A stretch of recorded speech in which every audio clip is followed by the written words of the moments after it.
이탈리아와 한국의 예술 경영은 무엇이 다를까? 콘텐츠 비즈니스과의 시점에서 다시 보고 생각하는 이탈리아 예술 탐방 브이로그를 시작하도록 하겠습니다.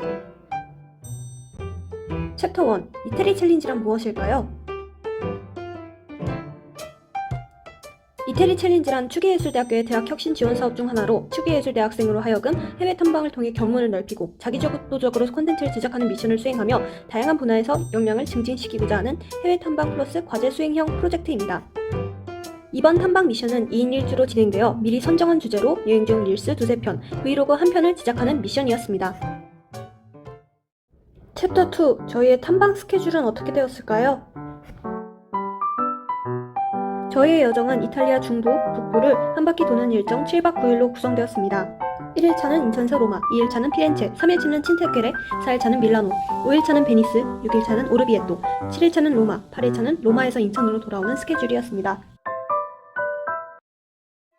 이번 탐방은 저희 이태리 챌린지 1기에게 있어서 유럽의 문화예술에 대한 깊은 고찰을 할 수 있도록 이탈리아의 여러 지역과 문화유산을 탐방하는 아주 멋진 기회였습니다. 이렇게 다양한 학과의 학생들이 모여서 진행된 탐방에서 콘텐츠 비즈니스과인 저는 어떤 것을 탐방에서 보고 배웠는지 이탈리아의 문화예술 탐방 후기 브이로그 지금 시작합니다.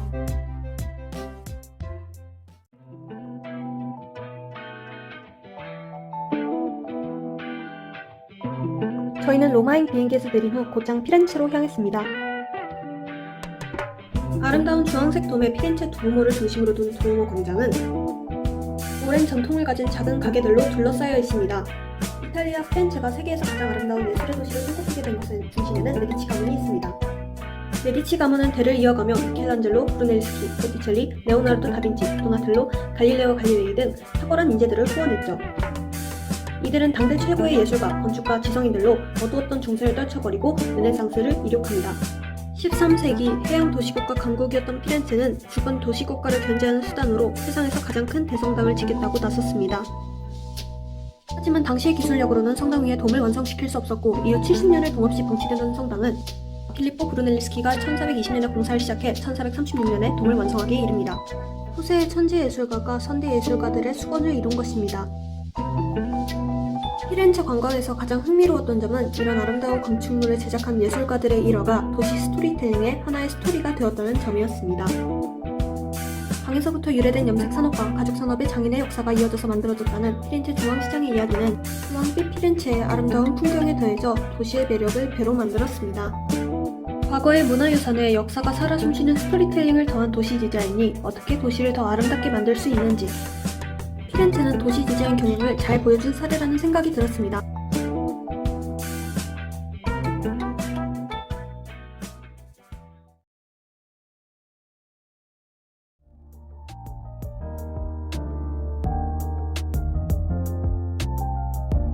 베니스, 베네치아는 우기에 물에 잠겼다가 나타난다는 수상도시의 경이로움만으로도 많은 작품에 나온 이미 전설적인 관광지이지만 르네상스 시대의 귀족들의 가면 무도회가 열렸다는 아름다운 궁전과 무도회 대장을 뒤로 골목골목마다 뻗은 수로와 아기자기한 전통 깊은 가게들을 지나면 페기 구겐하임의 저택이자 미술관 페기 구겐하임 컬렉션이 나타납니다. 한동안 지자체들 사이에서 이건희 미술관 유치 경쟁이 뜨거웠던 것 기억하시나요? 서울, 부산, 대구, 인천, 경남, 과천, 여수 등 안 뛰어든 도시가 없을 정도였습니다. 지자체들의 경쟁이 이토록 뜨거운 건 미술관이 들어선 이후 빌바오 효과를 기대하기 때문입니다. 1997년 쇠락해 가던 스페인 북부 공업도시 빌바오는 미술관을 유치하면서 성공적인 관광도시로 탈바꿈 했습니다. 인구 40만 명도 안 되는 작은 도시에 매년 100만 명이 넘는 관광객이 찾아왔고 실업률이 30%에 육박했던 빌바오는 활기를 되찾았습니다. 빌바오를 세계에서 가장 성공한 도시 재생 사례로 만든 건 20세기 현대 미술계를 이끈 구겐하임 가문의 미술관입니다. 페기 구겐하임은 구겐하임 가문 최고의 컬렉터이자 미국 현대미술을 세계적 수준으로 끌어올린 전설적 컬렉터입니다. 광산재벌 가문의 3세인 페기는 미국과 유럽을 오가며 상속받은 재산으로 유럽 초현실주의와 미국 추상표현주의 거장의 작품을 수집해 가히 3개의 컬렉션을 완성했습니다. 전위미술의 선구자 마르셀 쥐샹의 도움으로 유망 작가를 소개받아 작업실과 전시회를 누비며 안목을 키웠고 갈고 닦은 안목을 바탕으로 활발한 후원에도 나섰습니다.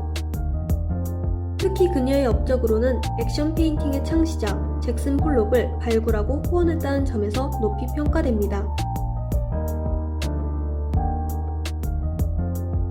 베네치아, 이 아름다운 수상도시의 매력은 세계 2차 대전 당시 예술가들의 생계를 지원하기 위해 많은 예술가들의 작품을 사들였다는 페기 구겐하임의 이야기와 더해져 매력이 더 깊어졌습니다.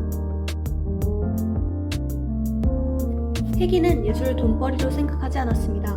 생전에 그는 점차 상업적으로 변해가는 미술계에 쓴소리를 아끼지 않았죠. 페기를 떠나보낸 사람들 역시 주판을 굴리듯 페기의 컬렉션을 대하지 않았습니다.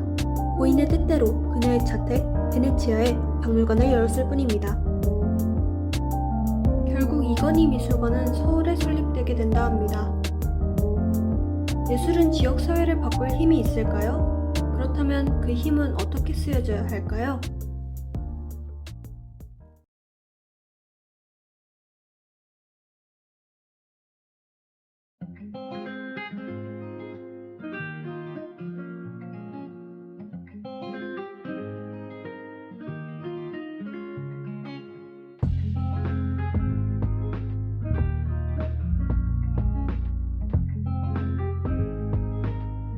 로마의 도시 디자인은 고대 그리스의 문화적 정체성을 반영합니다.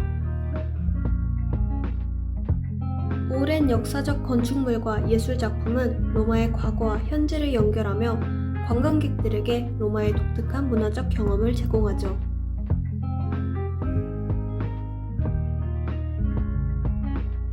아름다운 보르게제 미술관, 장엄한 판테온 신전과 콜로세움, 로마 도시 한가운데 비밀스럽게 감춰진 바티칸 시국 등등. 로마는 도시 자체가 문화유산인 정말 아름다운 도시였지만 개중 로마가 저를 가장 놀라게 했던 부분은 바로 로마에서의 클래식 콘서트 관람이었습니다. 저희 챌린지 단원들은 로마 시내 한 작은 교회에서 진행하는 음악회를 들으러 갔습니다. 비발디의 사계와 바흐의 어레인지 곡으로 이루어져 있던 이 콘서트는 꽤 늦은 시각, 저녁 8시였음에도 불구하고 자리가 만석이었습니다. 예술 사회학과 예술 경영을 배울 때 가장 처음으로 배우는 개념은 바로 문화자본, 아비투스입니다. 프랑스 사회학자인 피에르 브르디에가 개념화한 문화자본이란 사회적으로 물려받은 계급적 배경에 의해 자연스럽게 형성된 지속적인 문화적 취향을 이르는 말로, 쉽게 풀어 설명하자면 세상에는 고급 문화와 대중 문화가 있으며 이 고급 문화라는 고립된 영역을 이해하기 위해서는 사회적으로 해당 문화를 이해할 수 있고 체험하는 경험들이 쌓여야 한다는 개념이 바로 아비투스입니다. 저는 성황리에 끝나는 작은 콘서트를 보면서 한국의 예술단체들에 대한 생각을 하지 않을 수 없었습니다. 한국의 예술단체들, 특히 클래식과 국악 같은 순수 예술 분야는 낮은 대중의 관심으로 대중문화 장르에 비해 현저히 낮은 티켓 파워를 지니고 있습니다. 이로 인해 국내 순수 예술단체들은 매우 높은 정부 자본과 후원 의존도를 보입니다. 단적인 예시로 재정 규모가 100억 원 이상인 국내 문화예술기관 11개의 평균 재정 잔입도가 10.7%에 그친다고 합니다. 전문 예술법인 단체 재원 구조의 변화를 살펴보아도 예술단체들의 재정 자립도가 전반적으로 우하향되는 상황이라는 것을 살펴볼 수 있습니다. 외국과 비교하면 이 심각성이 더 와닿습니다. 2019년 자료에 따르면 미국 문화예술단체의 재원 비율은 자치 충당률이 90%에 달하는 데 비해 한국은 21%에 그치죠. 어째서일까요?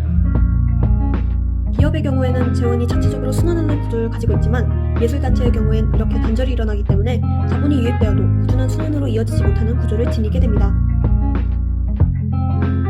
단순 경영적인 시점에서 시장경제에서 자립하지 못하는 단체는 사용하게 두면 되는 게 아닌가 싶을 수도 있겠지만 더 큰 관점에서 문화적 지속 가능성과 사회적 가치 창출을 위해서 예술단체는 꼭 필요합니다.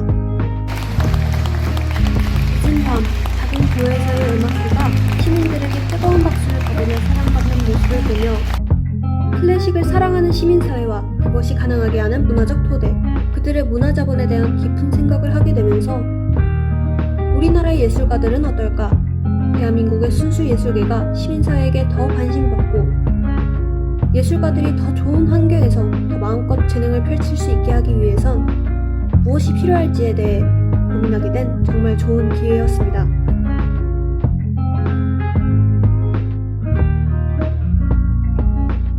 이렇게 저의 이탈리아 예술 탐방기는 끝이 납니다. 정말 많은 미술관과 박물관을 돌아다니며 문화예술 부문의 차이를 우리나라와 비교해 볼 수 있었고, 각기 다른 전공의 친구들과 열심히 투어 일정을 소화하며 콘텐츠에 대한 고민도 나눌 수 있는 소중한 시간이었습니다.